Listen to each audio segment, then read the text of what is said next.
Hello everyone and welcome back to Coach Craig Sports. I'm going to be doing another episode of my NFL draft grades. This time it's going to be for the AFC North Division, so we're going to be starting off with the Baltimore Ravens. So pretty much the same thing that I said last time out, just kind of my quick overview, thoughts on the draft classes as a whole. I'm going to be grading each pick as a B, C, D, or F. No pluses or minuses for the actual player grades, but for the overall class grade, there may be a plus or minus if I felt it was justified.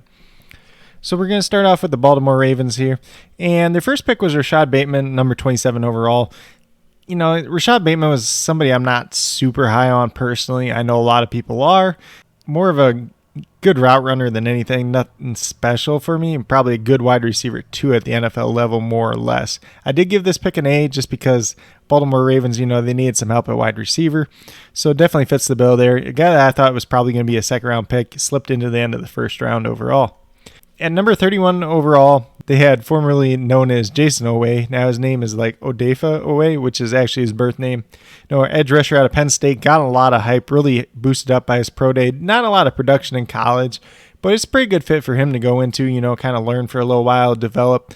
There's not many better places for a guy like that than Baltimore Ravens overall, so definitely a good fit there. And I gave this pick a B. I think there's a little bit better edge rushers, in my opinion, on the board still, but definitely a good fit, so I can't blame this pick by any means. Then in the third round, they went Ben Cleveland out of Georgia. Pretty good guard. If you guys follow Twitter or any of the Pro Day stuff, you've seen a lot about Ben Cleveland. Just this big guy, he running real quick and everything like that. Pretty good guard, should fit into their scheme really well. So I did give that pick an A as well. Then you get down to Brandon Stevens out of SMU, who honestly at the time I never heard of this kid before. I can't remember if it was he played running back or wide receiver. I think it was running back originally. Then he converted to cornerback for 2 years. And supposedly they're going to try to play him out at safety and see how it works out. But, this is a guy that probably would have went on day 3. So taking him here in the third round felt like a pretty good reach. I mean, it was a position in need kind of. So I did give it a C. I wasn't too hard on this pick, especially since I didn't know too much about the kid. Then in the fourth round, they picked Tylan Wallace out of Oklahoma State. One of my favorite wide receivers in this whole entire draft class, and he fell to the fourth round. Maybe some concerns with his knee injury that he did suffer in 2019, but he bounced back in 2020, really good year once again, showed everything that he needed to show. So I gave this pick an A. This is like an A+ pick to me if I had to give an A+ pick, just because Tylan Wallace was a top 5 wide receiver in this class for me, and you got him in the fourth round. That's a ridiculous value. Then the fifth round, they went with Shaun Wade, Ohio State. Coming into the year, he was supposed to be a first-round pick. Really struggled on the outside, so looking at a guy that's probably going to play nickel corner or safety in the NFL. If you get a little bit of upside out of him in the fifth round, this is a great value as well. So I did give this pick a B. I'm not crazy about Shaun Wade myself, but I do see the upside there as well. Then with their other fifth-round pick, they went with Dalen Hayes, defensive end out of Notre Dame. He's probably going to play like 3-4 outside linebacker, edge rusher for them, kind of the same role that Oweh is playing, who they picked earlier. Definitely a good rotational depth piece here. Had a pretty strong Senior Bowl practice week at least. I think, that's about a right fit for him. I think it's a pretty good fit for him to go into overall. He's a little bit undersized for a regular 4-3 DN, so I think this is a good fit for him overall. So I gave that pick a B as well. And then they went ahead and picked Ben Mason, the fullback, out of Michigan. Obviously one of the most talented fullbacks we've seen in quite some time come out. He could be that next Kyle Juszczyk, so I gave this pick a B as well. They didn't really need a fullback with Ricard that they already have, but maybe, he's coming up on a payday and they're just going to let him go. But, overall, this was a pretty good draft class for the Ravens. I did give them an A- overall. Very solid class. Can't really complain too much. The only pick that really stood out is, kind of a questionable or a reach pick was that Brandon Stevens pick, which I thought you could probably get him later in the draft. And then next, we're going to move over to the Cincinnati Bengals. Obviously, they had quite the draft just because, number 5 overall, a lot of people thought they were going to go Penei Sewell, bolster up that offensive line. They went with Jamar Chase, former teammate with Joe Burrow at LSU. Obviously, they had a ton of success together. It's a pretty good pick. It really makes their wide receiver core one that's really a threat. You got Jamar Chase, T. Higgins, and Tyler Boyd now. So you're set at wide receiver. I did give this pick an A. I think Penei Sewell probably would have been the better pick here myself. I do agree with most people on that, but adding a playmaker, and then they address the line a little bit later on as well. So can't really fault them too much here with picking a talented playmaker like this. Then in the second round, they went with Jackson Carman, tackle out of Clemson. I think he's going to play guard, at least initially at the NFL level. I think his profile is better as a guard anyways. So in the second round, I think there were some other tackle prospects that were out there that were better than him, but it was definitely a need that needed to be addressed. Obviously, if you look at their offensive line from last year, left guard and right tackle were the two biggest problems for them. They brought in Riley Reif to assumingly play right tackle across from Jonah Williams. Now you bring in Jackson Carman to play left guard, and you got a little bit better offensive line than you had just last season. So, things are looking up for Joe Burrow, Joe Mixon as well. I did give this pick a C, though, because it addressed a need, but it was kind of a reach. It was a guy that I thought probably would have been more like an early third-round pick, and a guy that profiles better at that guard position. Then in the beginning of the third round, they went with Joseph Osai out of Texas, defensive end. Kind of played all over at Texas, a little bit of 3-4 outside linebacker, a little bit of 4-3 defensive end. Still a little bit raw, but a prospect that I really did like, so I did give this pick an A. Then after him, they followed him up with Cameron Sample, who's another defensive end, a little bit thicker defensive end than Joseph Osai.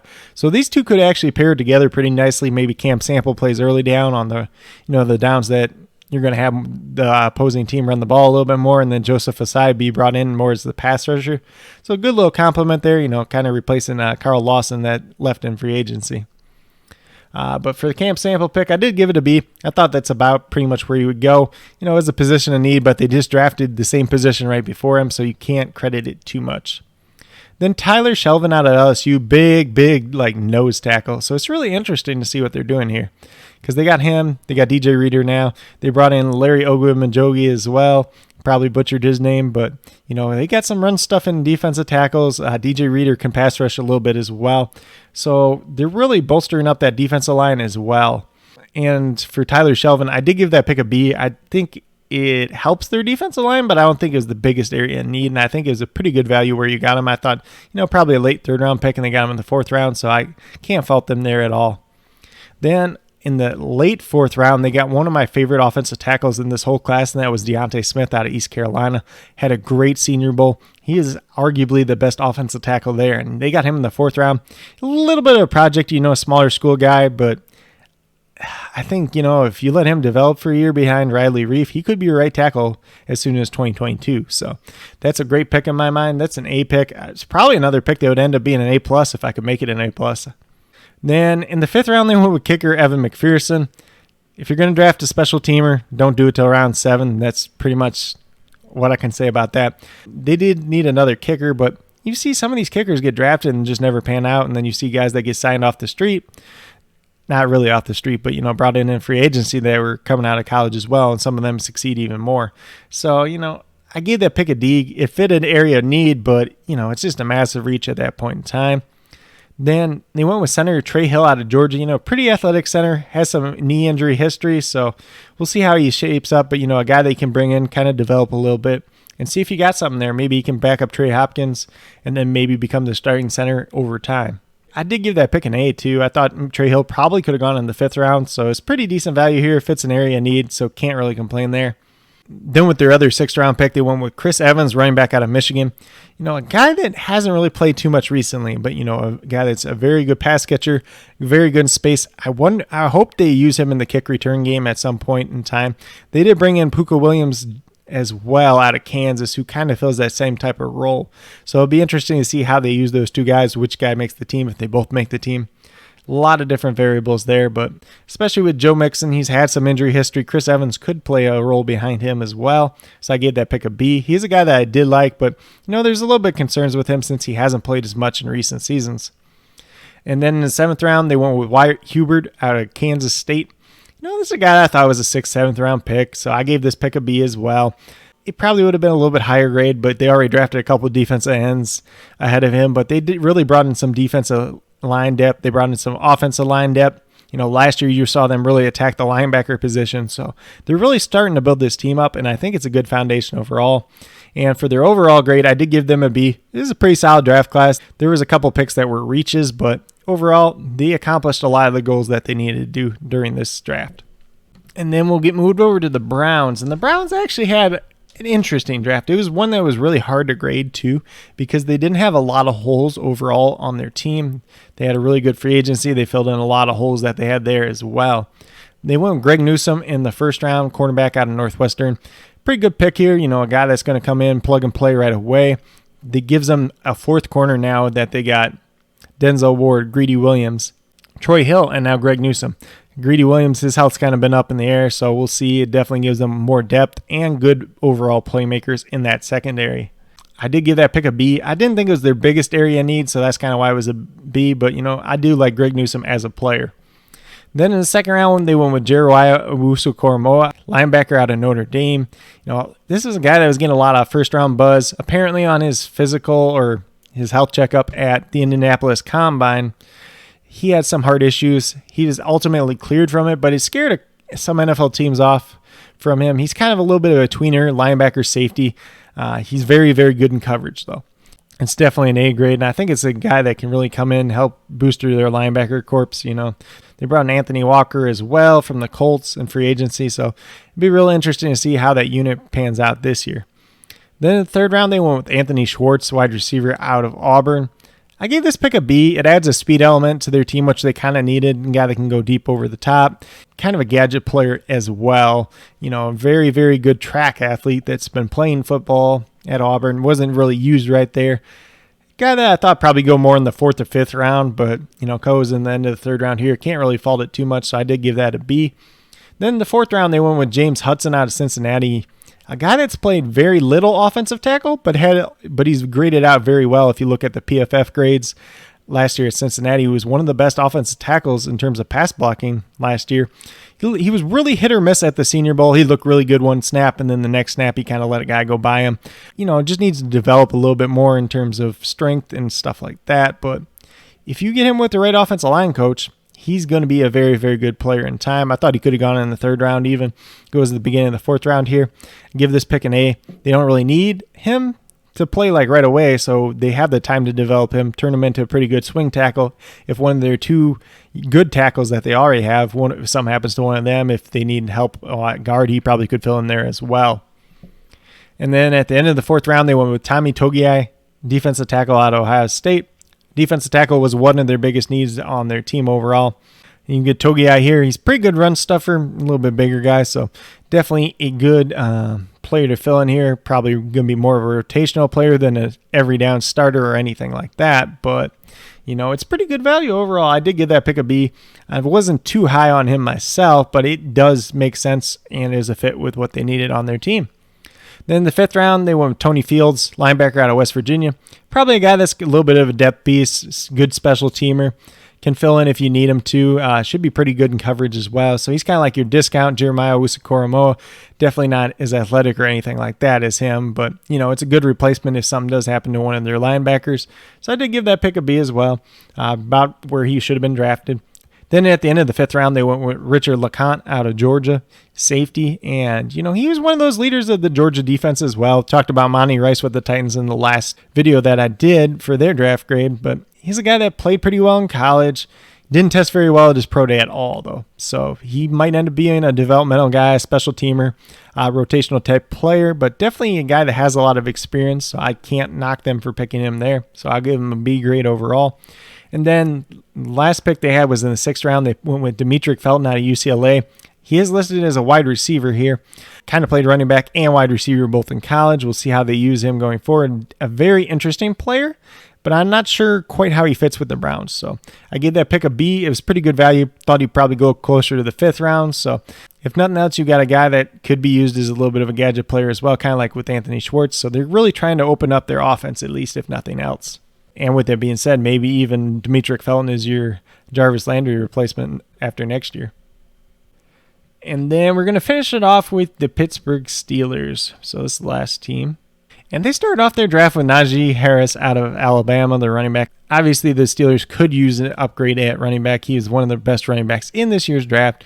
So I gave this grade a B overall. They really had big holes on the offensive line that they needed to fill. With Villanueva leaving, with Marquise Pouncey retiring, and with Matt Fiedler leaving in free agency as well. So that's kind of a concern for me. Najee Harris is going to be a very good running back in time, but he may be a little bit limited his rookie year due to the offensive line that they do have. In the second round, they went with Pat Freiermuth out of Penn State, tight end. thought he would have been drafted by now at this point. Maybe some teams were a little concerned about his shoulder injury that he's coming back from. But, he slides here to the Steelers. They have Eric Ebron on a 1-year deal still, but Pat Freiermuth, a little bit better blocker than Eric Ebron at this point in time.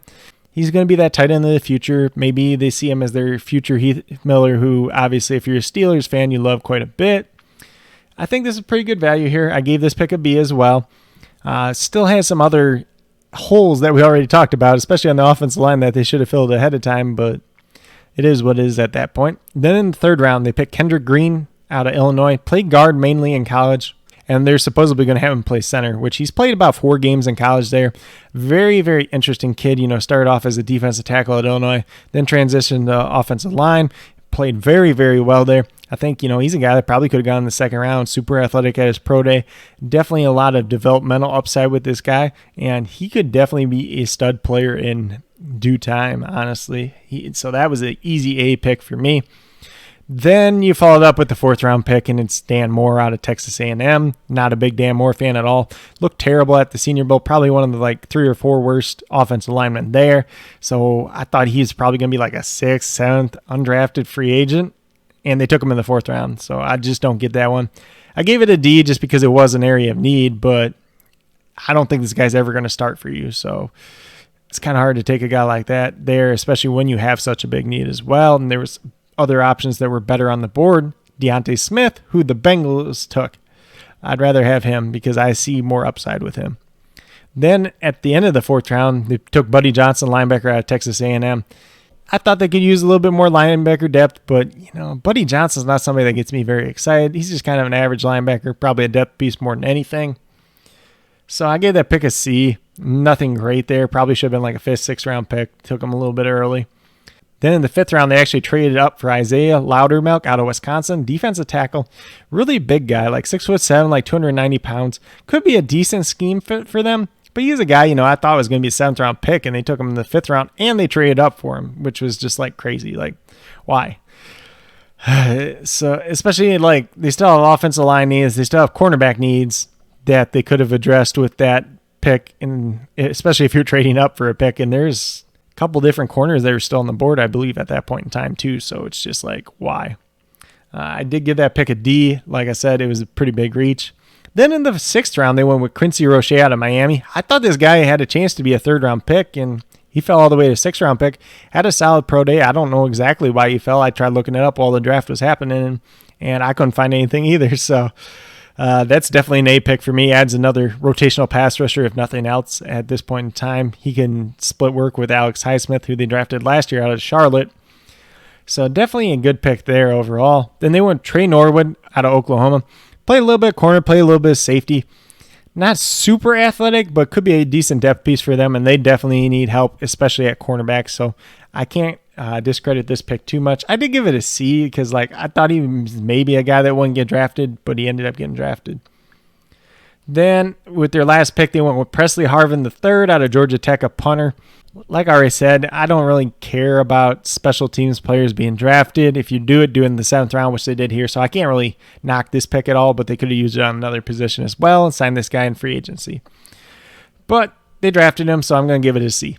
Overall, not the best draft in the world for the Steelers. They did adjust some positions in need. They did get better at some positions as well, so I did give them a C+ overall. But if I'm a Steelers fan, it's probably not a draft that I'm the happiest with. I kind of understand the draft, but they still have a giant hole at left tackle. They still have a hole at cornerback as well after losing some of the guys that they were playing last year quite a bit. Steven Nelson, Mike Hilton as well. So they have some holes on their team that could be a problem this year. And, especially we're looking at maybe the last year of Big Ben.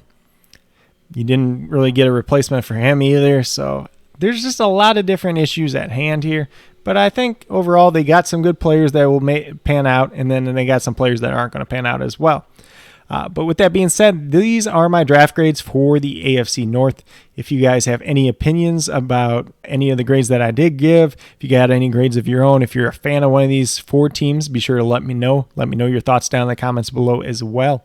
And with that being said, if you are new to my channel, please consider subscribing. Definitely would appreciate it. It definitely helps build the community that we're trying to build here at Coach Craig Sports. And that's truly one for you, the viewers, helping you guys with your DFS, whether it's NBA or NFL, helping you guys with your fantasy football teams, talking about all the different football news this offseason. Like I've been saying, doing these draft grades now, going through division by division, team by team, giving my grades pick by pick and overall for each team. So hopefully you guys all enjoy this. But with that being said, that's pretty much all I have for today's video. Hopefully you guys all enjoyed. And then last but not least, I just want to thank each and every one of you for taking the time out of your day to watch this video. Definitely means a lot to me, and I hope each and every one of you has a great rest of your day.